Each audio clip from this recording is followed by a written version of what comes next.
Elon Musk, who this morning tweeted, Kimmel is an insufferable nonsense propaganda puppet, which at least my children like me, you know, it's... I have to take issue with that. The guy who paid people $1 million a day to vote for Donald Trump is calling me a propaganda puppet. It has washed over us. Elon Musk, he buys Twitter, and then he uses it almost exclusively to be a propaganda machine, and we've accepted it. We've accepted a narrative that despite an actually great economic recovery, the vibes don't feel good. Well, I think it's a little weird, right? I mean, Elon Musk seems to be everywhere at all times. He's like secretary of everything, and at the same time, he's like first lady. The other day, I saw this picture of him. It was a picture of Trump with his entire family, except Melania, but Elon Musk was there. And now you hear about this. There's obviously also conflicts of interest. This is somebody who has contracts with the Department of Defense. This is somebody who has Starlink. That's a big part of what's going on in Ukraine. I find it a little weird, but as Scott said, they won. He gets to do whatever he wants, and if he wants Elon everywhere all the time, that's what's going to happen. Yes, I thought by now these people would stop. The mainstream media cannot stop. They are going after Elon Musk, crying every single day after the elections. When I watch CNN, MNBC, and even Jimmy crying about Elon Musk, that should tell you something. They never expected that he's a fake who he'll resort. Taking a look at this tweet, Anna says that Elon Musk is President Trump's first lady. She recently got along with that one. Guess he would just give up now that he is being seen by just a genius. Elon Musk appeared on a photo. This picture is making these people to freak out like never before. I knew that after the elections, this will happen. Then just imagine if Trump never won, what they would do to Elon Musk. Just imagine that, a scenario like that. The man would have been finished. They would do everything possible. He should go down. Easiest and most effective form of protest you have right now that you can start immediately, put a mask back on. Stop letting them observe your face and have the side benefit of better health and protecting the rest of us in the world. Put a mask back on. Fuck this government. We should just start leaving our dirty tampons everywhere. Because if men want so much control over us, they can deal with our dirty tampons. Clean it up. No, but genuinely, I was trying to think, like, ooh, like, what revenge sounds the most satisfying right now? And I kind of just want to fling dirty tampons at men's cars, their trucks. Ooh. Yes, let's assume that these crazy liberals carry out all this. At the end, what will happen?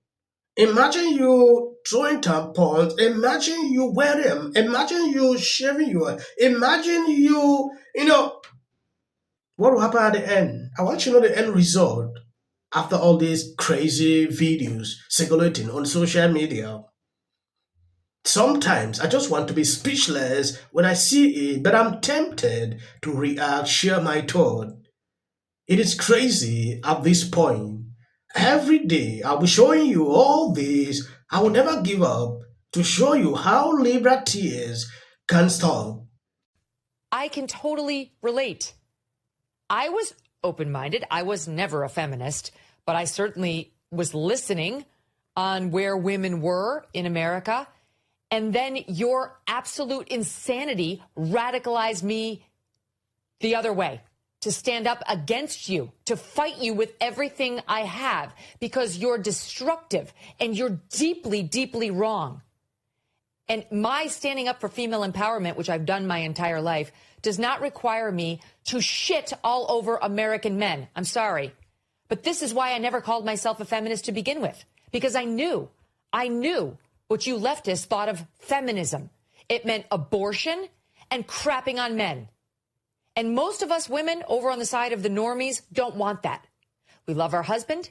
We love our boys. our sons, our dads, our brothers, our male friends and colleagues. And we are not ready to consider this a zero-sum game where we must advance at their expense. Until you get that through your thick fucking head, you'll keep losing. What if we had a Black Project 2025? Hear me out. I know it sounds crazy, but this is my vision. What if all of us were to get into a group? Okay, I'm talking doctors, lawyers, engineers. There's so many of us that are so talented, and we were to work together with our own Black agenda for 2025. I'm talking opening up Black-owned grocery stores in certain cities, Black-owned banks, so that way we can actually get our home loans and do what we need to do, our own doctor's offices, our own law practices, and we really were to just congregate and push towards our goals and our outcomes, right? And so this is how I envision it going. We can all get into this group. We can all donate what we have to donate on a monthly basis.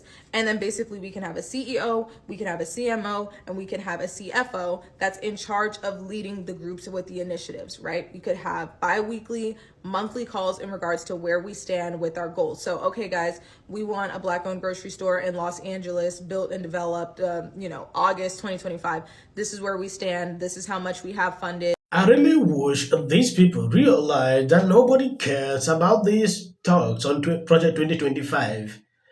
They were singing like a song every day into my ears. I want to tweet everywhere. I was saying Project 2025. And this one is getting up here struggling to segregate people by bringing in these crazy ideas. Just within the space of 4 days, I've seen all kinds of demonstration. This one want to do this one want to do, they are just confused, but I just believe that they will be okay. There is a certain period where they will calm down. All this will stop. They are still in tears. I understand the pain of losing, especially putting all your mind, thinking that your candidate is the best. That is a repercussion. Don't really put your mind into politics. If you do that, you will be running the street like this. Crazy, right? If you love what I'm doing here, please share the video out and always thumbs up. It makes the video to be recommended. Another reason why Kamala lost, Barack and Michelle Obama. Barack and Michelle Obama, you're not who you think you are. Yes, this is the 10th day Libras are losing it on social media. I thought by now this would calm down. It is not stopping.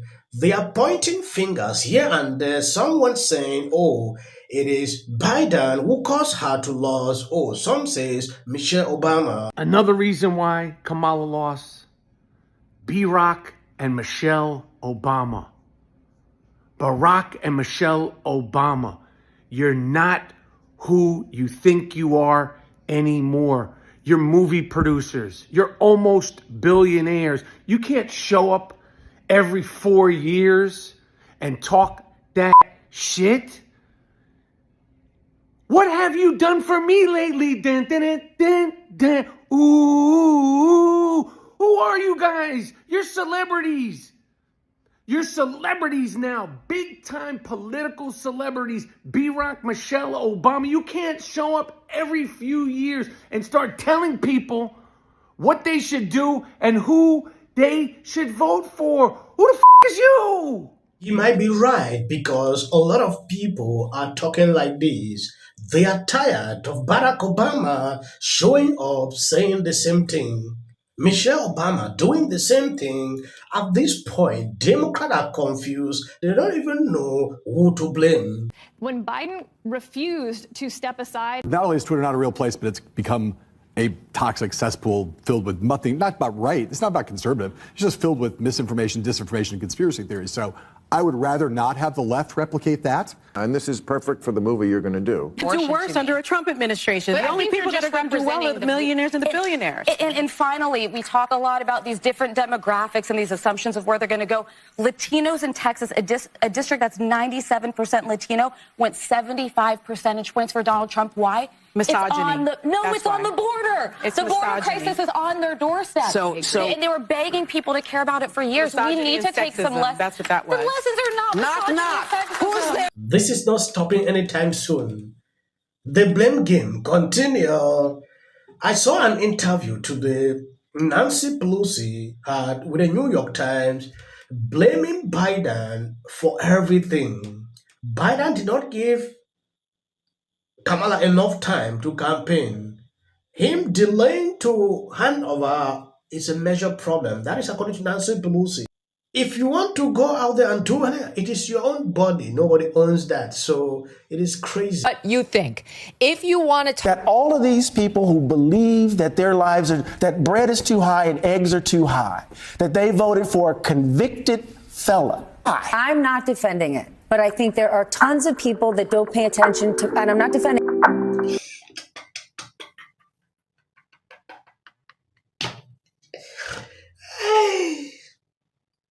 I want you to know what would change after doing this.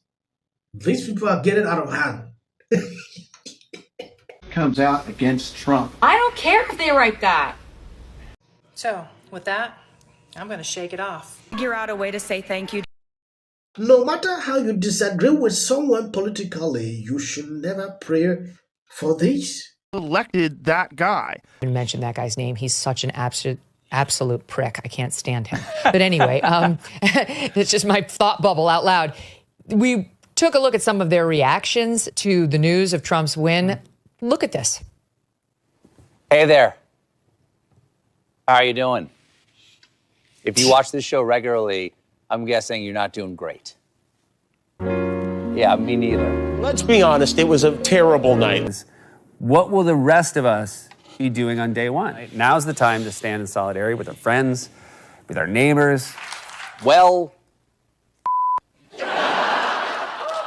Bishop Vigano, he says that the